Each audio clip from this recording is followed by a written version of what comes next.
तो आज हम लोग एक और न्यू एनिमे को एक्सप्लेन करेंगे जिसका नाम है किंगडम ऑफ रेयन्स और ये एक एक्शन पैक एनिमे होने वाला है। तो चलिए जानते हैं इस एपिसोड की पहली कहानी को बिना किसी देरी के। एपिसोड की शुरुआत में हमें बताया जाता है कि भगवान ने सबसे पहले इंसानों को बनाया, फिर उसके बाद उन्होंने विचेस को बनाया और अपनी ताकत को विचेस के साथ शेयर किया और उनसे कहा कि मेरी जगह पे तुम्हें इन पावरलेस इंसानों का मार्गदर्शन करना है। विचेस इस बात के लिए मान गए और उन्होंने कसम खाई कि वो खुद को इंसानों की मदद करने और उनके साथ दोस्ती नाम करने के लिए खुद को कुर्बान कर देंगे। लेकिन आज के दिन इंसानों ने विचेस का नरसंहार करना शुरू कर दिया है। फिर हमें रेडिया एम्पायर के बारे में बताया जाता है जहाँ पे विचेस का शिकार करने की प्रथा को शुरू कर दिया गया है। फिर हम लोग एम्पायर से कई मील दूर एक लड़के को देखते हैं जिसका नाम एडोनिस है, जो कि एक विच का स्टूडेंट है और इसकी मास्टर का नाम है क्लोई, जो कि एक कमाल की आइस मैजिशियन है। और ये दोनों इंसानों से अपनी जान बचा के इधर उधर भागते फिर रहे हैं। क्लोई पेपर मैप का इस्तेमाल करके अपने लोकेशन का पता लगाने की कोशिश कर रही थी,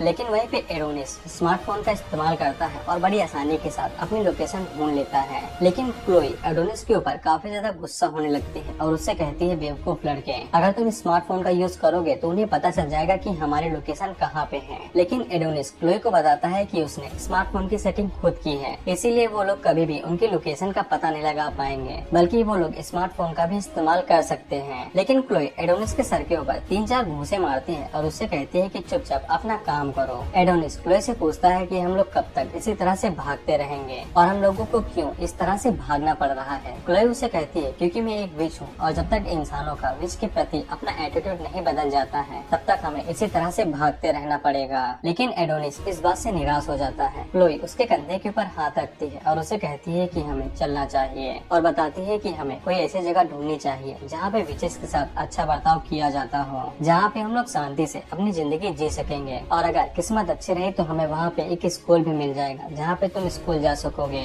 और तुम्हारा जो मन चाहे तुम वो कर सकते हो। लेकिन एडोनिस क्लोई से कहता है कि मुझे तुम्हारे नीचे ही पढ़ना है, मुझे स्कूल की बिल्कुल भी जरूरत नहीं है। तो फिर क्लोई एडोनिस को छेड़ते हुए कहती है, क्या तुम्हें बड़ी लड़कियाँ इतनी ज्यादा पसंद है? एडोनिस अपने मन में सोचता है, क्लोई तुम इतनी शांत कैसे हो? क्या तुम्हें गुस्सा नहीं आता है जो इंसान हमारे साथ कर रहे हैं? क्या हम लोग अपने मैजिक का इस्तेमाल करके उन्हें हमेशा के लिए मिटा नहीं सकते हैं? लेकिन तभी वहाँ पे कुछ इंसान उन दोनों की लोकेशन को ढूंढते हुए आ जाते हैं। एडोनिस उन्हें खत्म करने के लिए आगे बढ़ता है, लेकिन क्लोई उसे रोक देती है और अपना आइस मैजिक इस्तेमाल करके उन सभी को एक ही झटके में जमा देती है। फिर हम लोग अभी के ह्यूमन एम्पायर के एम्परर गोथे को देखते हैं और गोथे अपने लोगों से कहता है कि क्लोई को मेरे पास अभी के अभी लेके आओ, क्योंकि अब मैं उस विच को और ज्यादा भागने नहीं दे सकता हूँ। फिर हम लोग देखते हैं कि क्लोई ने एक ही झटके में उन सभी को हरा दिया था। लेकिन एडोनिस काफी गुस्से में क्लोई से कहता है कि तुम मुझे कुछ करने क्यों नहीं देती हो? मैं इन कीड़े मकोड़ों को तो संभाल ही सकता हूँ और भला मैं तुम्हारे साथ मैजिक ही क्यों सीख रहा हूँ अगर मैं उसका इस्तेमाल ही नहीं कर सकता हूँ। क्लोई उसे कहती है कि तुम अभी भी अनएक्सपीरियंस हो, इसीलिए मैं तुम्हें यूज करने नहीं देती हूँ।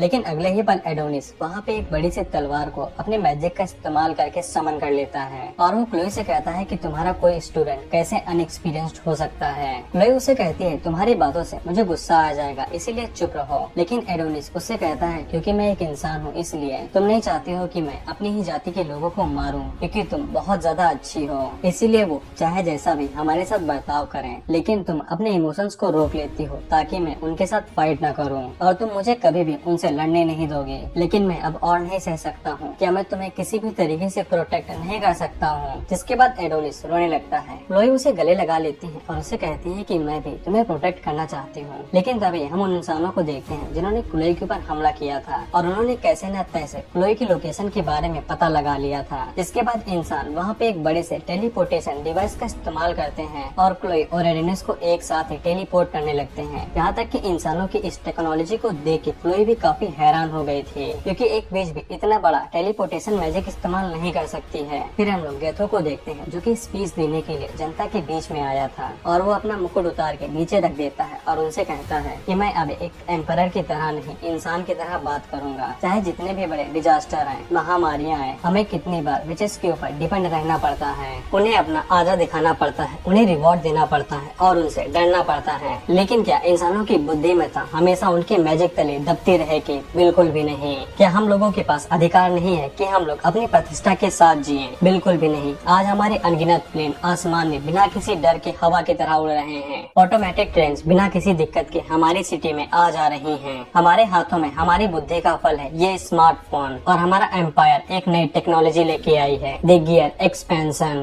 हम लोग कमजोर बिल्कुल भी नहीं हैं। हम लोग बिना किसी अजीब मैजिक के इस नेचुरल दुनिया के ऊपर कंट्रोल कर सकते हैं, वो भी अपनी खुद की ताकत के साथ। और अब समय आ गया है कि हम लोग विचेस को मार के उन्हें दिखा देंगे कि हम ही लोग सुप्रीम रूलर्स हैं। गोथे के वाइफ उससे कहती है कि कमाल की स्पीच थी, और उसी वक्त क्लोई और एडोनिस वहाँ पे ट्रांसफर होके आ जाते हैं। जब क्लोई एडोनिस के साथ वहाँ पे ट्रांसफर होती है तब उसे समझ में नहीं आता है कि यहाँ पे चल क्या रहा है। जिसके बाद उन दोनों की नजर गोथे के ऊपर पड़ती है। गोथे क्लोई से कहता है तुम्हारा स्वागत है। एडोनिस जैसे ही गोथे को देखता है तब वो अपना पेन लेके गोथे के ऊपर अटैक करने को आगे बढ़ जाता है, लेकिन तभी गार्ड्स उसे दबोच लेते हैं। गोथे एडोनिस को देख के कहता है कि यही वो इंसानी बच्चा है जिसको तुमने बड़ा किया है, आखिर इस दुनिया में चल क्या रहा है। लेकिन क्लोई गुस्से में गोथे से कहती है इंसानों के राजा, अगर तुम्हें अपने लोगों की जिंदगी प्यारी है तो अभी की अभी मेरे स्टूडेंट को जाने दो।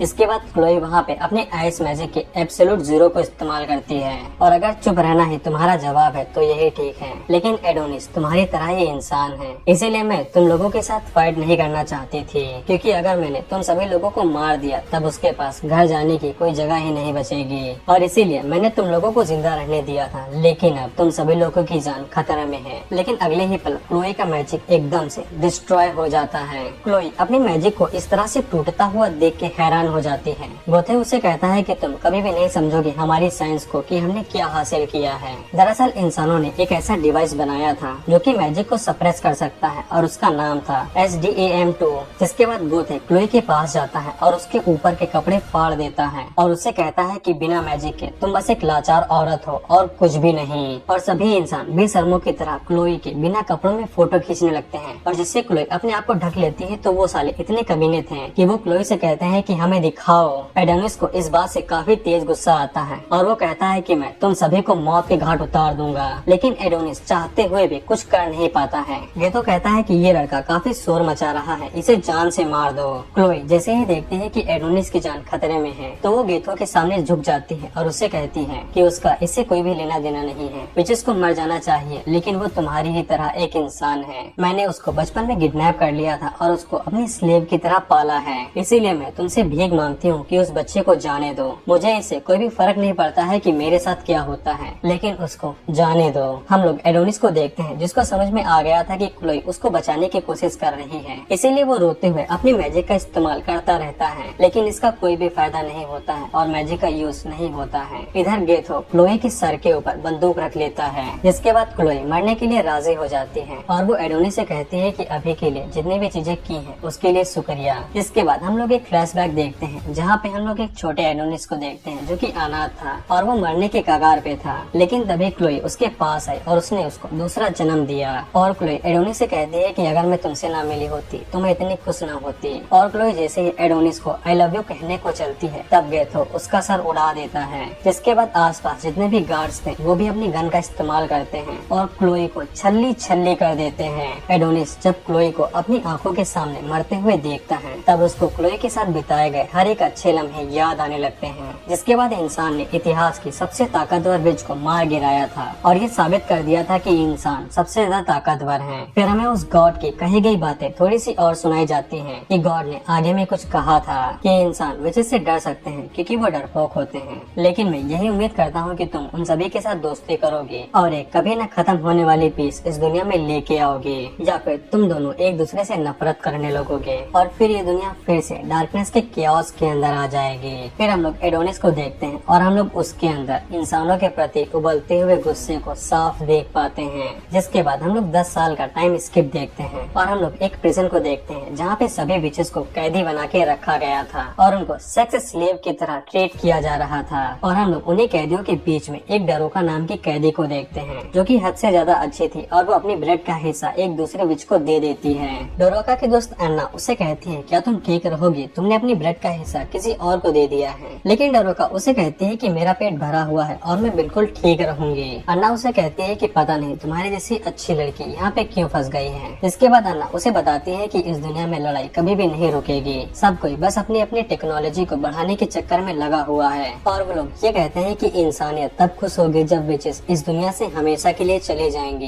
क्या ये सच में ऐसा होने वाला है? डरोका और अन्ना इस बात को लेके काफी उदास हो जाती है और रोने लगती है। लेकिन डरोका वहाँ पे कुछ डॉल्स ले आती है, जिसके बाद वो उनके साथ खिलवाड़ करके अन्ना की मूड को काफी हद तक ठीक कर देती है, जिससे अन्ना हंसने लगती है। लेकिन तभी वहाँ पे कुछ गार्ड्स आते हैं जो कि अपने साथ वहाँ पे 218 नंबर को ले जाने के लिए आए थे। कुछ विशेष आपस में बात करते हुए कहती हैं कि जो लड़कियां पहले गई थी वो अभी तक यहाँ पे वापस नहीं आई हैं। पता नहीं उन मासूमों के साथ क्या हुआ होगा। तभी डरोका देख लेती है कि 218 नंबर अन्ना का है, इसीलिए डरोका अन्ना की जगह पे अपना नेम प्लेट बदल लेती है और वो अन्ना को बचाने के लिए अपनी कुर्बानी दे देती है। जिसके बाद हम लोग डरोका को जेल के इंचार्ज के सामने देखते हैं। इंचार्ज डरोका से कहता है कि इतनी हैरानी से ना देखो, हमने तुम्हारी बॉडी को चेक किया है और तुम्हारी बॉडी लॉर्ड्स को खुश करने के लिए काफी है। दरअसल इस जगह को चलाने के लिए काफी ज्यादा पैसों की जरूरत पड़ती है, जिसके लिए हमें काफी ज्यादा टैक्स पेयर चाहिए, इसीलिए तुम्हें उनकी तरह ही लोगों को सर्व करना पड़ेगा। और जब डरोका अपने पीछे देखती है तब वहाँ पे कुछ विचेस थे जिनकी हालत बिल्कुल भी ठीक नहीं थी और डरोका उनको देख के कहती है कि ये काफी भयानक है। लेकिन इंचार्ज उससे कहता है कि हमने गियर एक्सपेंशन को यूज किया था और जिससे इंसानों को आगे बढ़ने में काफी ज्यादा मदद मिली है और हमने उनकी साइंटिफिक और मिलिट्री ताकत को इस्तेमाल किया है, जो कि हमने उसका इस्तेमाल विचेस को हराने के लिए किया था। जिसके बाद वो इंचार्ज डरोका की एक फोटो खींच लेता है, लेकिन डरोका इसी बात का फायदा उठाती है और वो इंचार्ज की उंगली नोच लेती है। जिसके बाद डरोका इंचार्ज का फोन लेती है और वहाँ से लेके भाग जाती है। डरोका उसका फोन खोलने की कोशिश भी करती है, लेकिन फोन के ऊपर वॉइस लॉक लगा हुआ था, जो कि डरोका की वॉइस सुन के बिल्कुल भी अनलॉक नहीं होता है। इसीलिए डरोका अलग अलग तरह की वॉइस निकाल के फोन को अनलॉक करने की कोशिश करती है, लेकिन इसका कोई भी फायदा नहीं था। लेकिन जब डरोका इंचार्ज की तरह ही नकल करती है तब फोन अनलॉक हो जाता है। फिर डरोका फोन का यूज करके वहाँ पे जितने भी गेट्स थे उन सभी को खोल देती है और चिल्ला के कहती है कि गेट्स खुल गए हैं, सभी लोग यहाँ से भाग जाओ। जिसके बाद प्रिजन के अंदर जितने भी कैदी थे वो सभी वहाँ पे हड़कंप मचाते हुए इधर उधर भागने लगते हैं। जिसके बाद डरोका भागते हुए एक बड़े से गेट के पास आ जाती है और जब वो उसको खोल के अंदर जाती है तब हम लोग देखते हैं कि किसी खतरनाक विच को हमेशा के लिए वहाँ पे सील करके रखा गया था। वो सारे गार्ड्स अपनी पूरी जान लगा देते हैं इस कोशिश में कि वो सील न खोले, लेकिन इसका कोई भी फायदा नहीं था और आखिर में वो सील अनलॉक हो जाती है, जिसके अंदर था इंसानों का काल एडोनिस। और एडोनिस को जैसे ही पता चलता है कि वो आजाद हो गया है तब वो अपनी आंखें फाड़ के बाहर देखता है, जो कि कतई गुस्से में था। इसी के साथ ये एपिसोड यहीं पे खत्म होता है। और गाइस मुझे नहीं पता है कि तुम लोग अगले एपिसोड के लिए कितना एक्साइटेड हो, लेकिन मैं बहुत ज्यादा एक्साइटेड हूँ क्योंकि अगले एपिसोड में मौत का नंगा नाच होगा।